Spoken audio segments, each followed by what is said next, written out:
basics of the pen tool. We can use it to create lines or a combination of connected lines or segments. We now need to know how to draw curves using the pen tool. So I'm going to switch to my pen tool here, and I have an existing line. I'm not going to worry about that. I'm actually going to draw a new curve. So I'd like a curve that essentially goes across my page, starts here, curves up, and finishes about the same point of this line. So the pen tool by itself, if I just click, that creates what we would refer to as a straight line anchor point. And I don't want to create a straight line anchor point in this case. I'd like to create a curved anchor point. So what I'm going to do is I'm going to click and hold with the pen tool, and I'm going to drag, and it looks like it's creating a line. It is not creating a line. What you're doing is you're creating an anchor point that is a curved anchor point.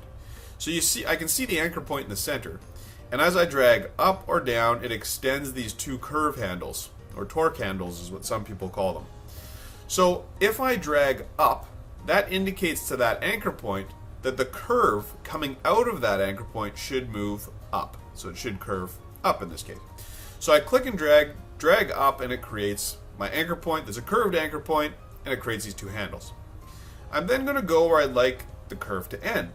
And at that point, I'm going to click and hold again. And again, it's important to click and hold, because if I just click, that creates a straight line anchor point. I want to create a curved anchor point. So as you can see, in this case, I'm going to be dragging down, and that's going to be completing the curve, and I can kind of bend it to whatever I'd like it to do. I could even drag up in this case to create kind of like an S curve. But we said we just wanted a curve going across the page. So I'm going to click and hold and drag down. When I like the curve that I've made, I'm simply going to let go, and the curve gets created. Now, just like we talked about in the first video, I want you to keep in mind that we're still drawing at this point. So if I continued on, it's going to keep drawing a curve out of this anchor point. So if I wanted to stop drawing, I would need to switch to another tool or click the pen tool again to indicate I'd like to create a new shape. Now I'm going to do another one because it's important to note that we can continue drawing curves. So I'm going to click and hold and drag up again. That creates my curved anchor point right here with the direction going up. Then I'm going to click and hold, drag down, and that creates another part of the curve.